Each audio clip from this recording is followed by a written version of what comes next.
The book of Genesis, the first book of the Bible, begins with the creation narrative.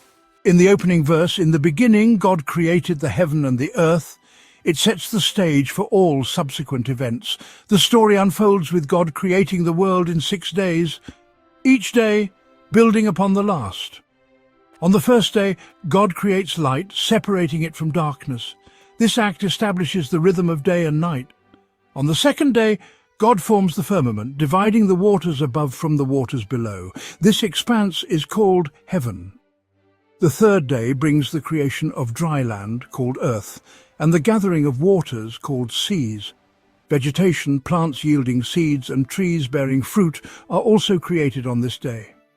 On the fourth day, God creates the sun, moon, and stars to serve as signs for seasons, days, and years, as well as to illuminate the earth. The fifth day marks the creation of living creatures in the waters and birds to fill the skies.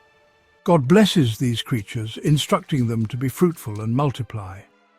On the sixth day, God creates land animals, including livestock, creeping things, and beasts of the earth.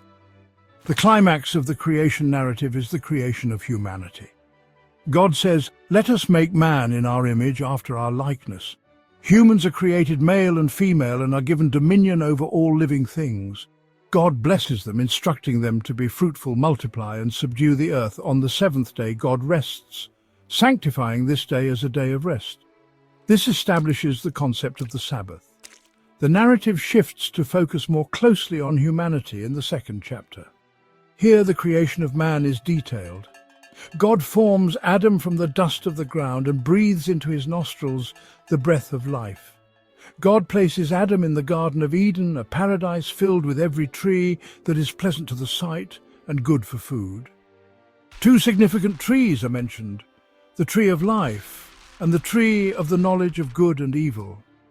God commands Adam not to eat from the tree of the knowledge of good and evil, warning that doing so will bring death. To provide companionship for Adam, God creates the animals and brings them to Adam to be named. However, none are suitable as a helper for him. Thus God causes Adam to fall into a deep sleep, takes one of his ribs and forms Eve, the first woman.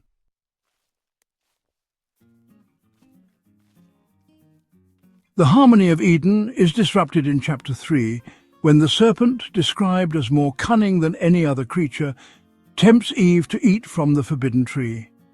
The serpent claims that eating the fruit will open their eyes and make them like God, knowing good and evil. Eve eats the fruit and gives some to Adam, who also eats. Their eyes are opened and they realize they are naked, prompting them to sew fig leaves together as coverings. When God walks in the garden, Adam and Eve hide. God calls out to Adam, and the couple admits their disobedience. God pronounces judgment. The serpent is cursed to crawl on its belly and eat dust. Eve will experience pain in childbirth and a desire for her husband who will rule over her, and Adam will toil for his food as the ground is cursed because of him. They are expelled from Eden to prevent them from eating from the tree of life and living forever in their fallen state. God places cherubim and a flaming sword to guard the way to the tree of life.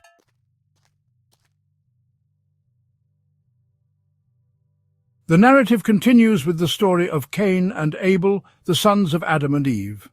Cain, a farmer, and Abel, a shepherd, bring offerings to God. God favors Abel's offering of the firstborn of his flock, but rejects Cain's offering of fruits of the ground. In jealousy and anger, Cain kills Abel. God confronts Cain, who denies responsibility, saying, "Am I my brother's keeper?" God punishes Cain by making him a wanderer, though he places a mark on Cain to protect him from being killed.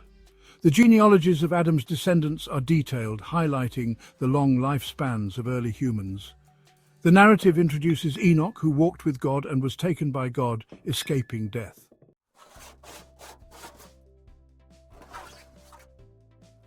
The account progresses to Noah, a righteous man in a time of great wickedness.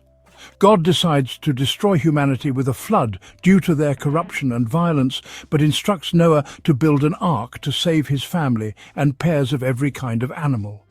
The flood narrative begins with Noah's obedience in constructing the ark and gathering the animals. Rain falls for 40 days and nights, and the waters cover the earth, destroying all life except those on the ark. After 150 days, the waters recede, and the ark comes to rest on the mountains of Ararat. Noah sends out a raven and then a dove to check for dry land. When the dove returns with an olive leaf, it signals that the waters have abated. God establishes a covenant with Noah, promising never to destroy the earth with a flood again. The rainbow is given as a sign of this covenant.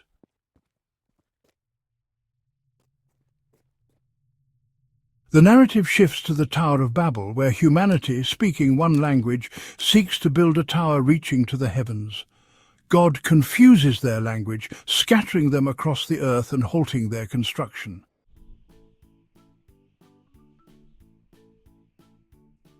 The focus then moves to the patriarchs, beginning with Abram, later named Abraham. God calls Abram to leave his homeland and promises to make him a great nation. Abram obeys, journeying to Canaan. A famine drives him to Egypt, where he deceives Pharaoh by claiming his wife Sarai is his sister. God intervenes and Pharaoh releases them. Abram and his nephew Lot separate due to conflicts between their herdsmen.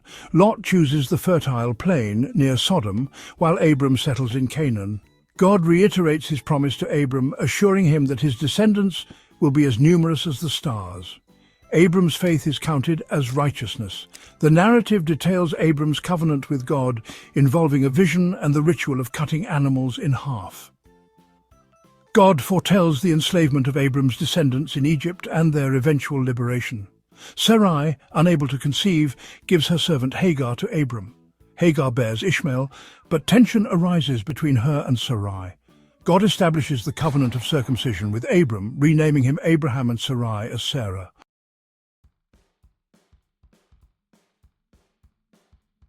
God promises that Sarah will bear a son, Isaac, despite their old age. The destruction of Sodom and Gomorrah follows as God reveals his plan to Abraham. Abraham intercedes, bargaining for the city's salvation if 10 righteous people are found. However, the cities are destroyed due to their wickedness, with only Lot and his daughters escaping. The birth of Isaac fulfills God's promise. Sarah's jealousy leads to Hagar and Ishmael's expulsion, but God reassures Hagar of Ishmael's future.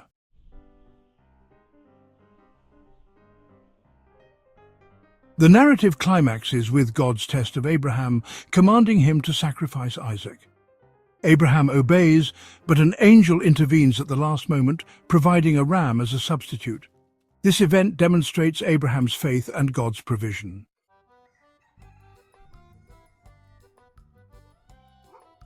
The account of Isaac's life includes his marriage to Rebekah and the birth of their twin sons, Esau and Jacob. Jacob, favored by Rebekah, deceives Isaac into giving him the blessing meant for Esau. Jacob flees to his uncle Laban, where he marries Leah and Rachel and fathers 12 sons who become the ancestors of Israel's tribes. Jacob's wrestling with God and name change to Israel marks a turning point. His favored son Joseph is sold into slavery by his brothers but rises to power in Egypt, ultimately saving his family during a famine. The book concludes with Jacob's blessings for his sons and Joseph's assurance that God will bring them back to the promised land.